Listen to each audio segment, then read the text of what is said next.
में होने के बावजूद आज तक एमएसपी गारंटी कानून सरकार ने किसानों को नहीं दिया। हम देश के नौजवान हैं, हमें रोजगार चाहिए। हम देश के किसान हैं, हमें अपनी फसलों का उचित मूल्य चाहिए। 22 करोड़ बच्चों ने सरकारी नौकरी के लिए फार्म भरे, लेकिन उस 22 करोड़ में से सरकार 2 साल में मात्र 7,22,000 नौजवानों को ही नौकरी दे पाई। न तो हिंदू खतरे में, न मुसलमान खतरे में, न सिख खतरे में। अगर कुछ खतरे में है तो इन दंगाई राजनेताओं की कुर्सी खतरे में है। इसलिए बात समझ पाएंगे, इसी तमाम राजनीतिक पार्टियों का इलाज हम कर देंगे। और लेकिन बीजेपी वालों का भाई, वो भी जो हिंदू मुसलमान के नाम पर राजनीति करता है, वो ऐसी किसान एकता, मोदी सरकार मुर्दाबाद।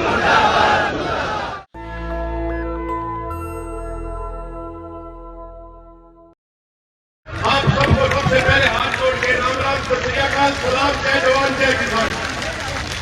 साथियों, छोटी छोटी 3 बातें कहूंगा और खासकर नौजवानों से विनती है कि उन बातों को ध्यान से सुनिएगा।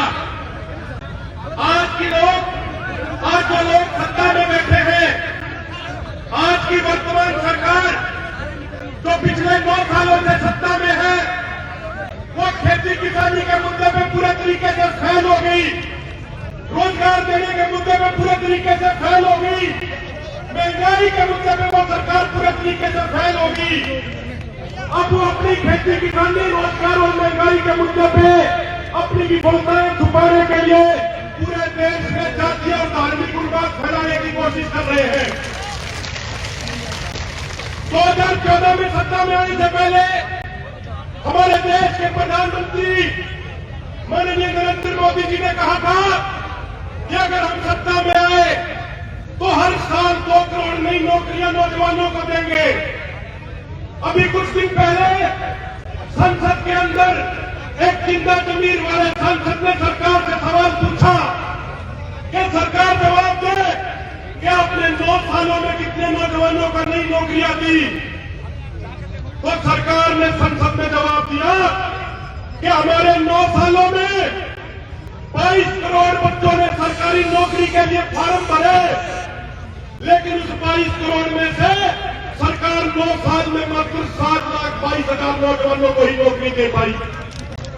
कितने बच्चों ने फार्म भरे, उसका मात्र 0.3% बच्चों को नौकरी दे पाए।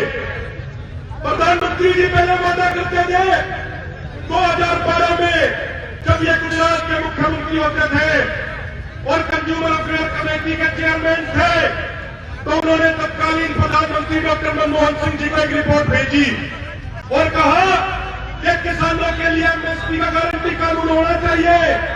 खाली एमएसपी घोषित करने से बात नहीं बनेगी। लेकिन सत्ता में आए हुए 9 साल हो गए, 13 महीने तक इस सरकारी ने किसान आंदोलन लड़ा, लेकिन 2 साल सत्ता में होने के बावजूद आज तक एमएसपी गारंटी कानून सरकार ने किसानों को नहीं दिया। पहले सरकार कहती थी कि स्वामीनाथन आयोग की रिपोर्ट लागू करेंगे, स्वामीनाथन आयोग की रिपोर्ट लागू कराने की बात करते थे, लेकिन इन्होंने संसद के अंदर या लिखित में, सुप्रीम कोर्ट के अंदर लिखित में ही सरकार ने दे दिया कि हम स्वामीनाथन आयोग की रिपोर्ट लागू नहीं कर सकते। जो गैस सिलेंडर 2014 से पहले 400 रुपए का था, आज 1150 रुपए का हो गया भाइयों। 2014 से पहले जब अंतर्राष्ट्रीय मार्केट में कच्चे तेल की कीमत $150 प्रति बैरल थी और भारत में पेट्रोल 55 रुपए लीटर मिलता था, ये सरकार आने के बाद अंतर्राष्ट्रीय मार्केट में कच्चे तेल की कीमत मात्र 20% रह गई, $30 प्रति बैरल तेल हो गया। लेकिन इन्होंने हमारे मुल्क में पेट्रोल डीजल के दाम घटाने की बजाय उल्टे बढ़ा दिए। साथियों, हमें यह समझना पड़ेगा, अब इनको ये साफ समझ में आ गया सत्ता में बैठे लोगों को कि हर मुद्दे पर ये फेल हो गए और आगामी चुनाव में इनकी बड़ी हार होगी। वो अपनी विफलताएं छुपाने के लिए हिंदू मुसलमान कर रहे हैं। साथियों, कोई राजनेता कहता है कि हिंदू खतरे में है, कोई राजनेता कहता है मुसलमान खतरे में है, कोई राजनेता कहता है कि सिख और ईसाई खतरे में है, कोई राजनेता कहता है कि फलानी जाति खतरे में है। लेकिन सच्चाई ये है मेरे भाइयों, न तो हिंदू खतरे में, न मुसलमान खतरे में, न सिख खतरे में, न कोई जाति खतरे में। अगर कुछ खतरे में है तो इन दंगाई राजनेताओं की कुर्सी खतरे में है। इसलिए बात समझ करेंगे, इसी तमाम राजनीतिक पार्टियों का इलाज हम कर देंगे।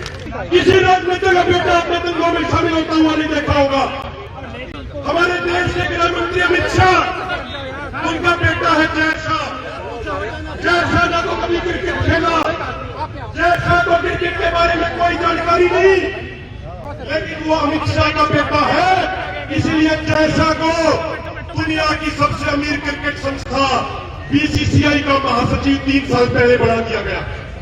और जिस दिन अमित शाह का बेटा बीसीसीआई का महासचिव बना था, उसके 1 साल के अंदर अमित शाह के बेटे की प्रॉपर्टी 1600 गुना बढ़ गई, 1600 गुना उनकी प्रॉपर्टी बढ़ गई। देश के रक्षा मंत्री राजनाथ सिंह, उनका बेटा पंकज सिंह यूपी में विधायक है।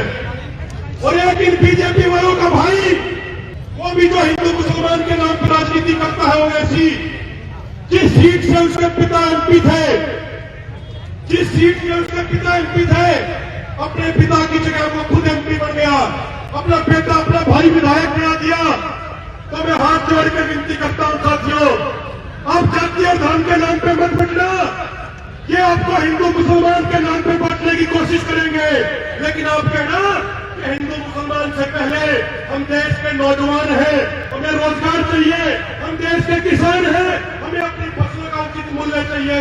सबसे पहले हम भारतीय हैं, उसके बाद हमारी धर्म और जाति आती है। साथियों, एक निवेदन करूंगा, दोनों हाथ ऊपर करके कुछ नारे लगा दें, उसके बाद अपनी वाणी को विराम दूंगा। और मेरा एक निवेदन है कि जिसकी रगों में किसान का खून है, जो किसान के खेत की रोटी खाता है, वो दोनों हाथ ऊपर करके पूरी ताकत से नारे लगाएगा। किसान एकता, किसान एकता, हमारा भाईचारा, हमारा भाईचारा। मोदी सरकार मुर्दाबाद, मोदी सरकार मुर्दाबाद, हमारा भाईचारा जिंदाबाद। बहुत बहुत धन्यवाद। नेशनल दस्तक की आपसे गुजारिश है कि अगर इसको बचाना चाहते हैं तो नेशनल दस्तक को सब्सक्राइब करने के लिए रेड कलर के सब्सक्राइब बटन को दबाएं, फिर बेल आइकन की घंटी दबाएं। नेशनल दस्तक को बचाने के लिए बहुत जरूरी है कि हर खबर को शेयर करें, लाइक करें, कमेंट जरूर करें।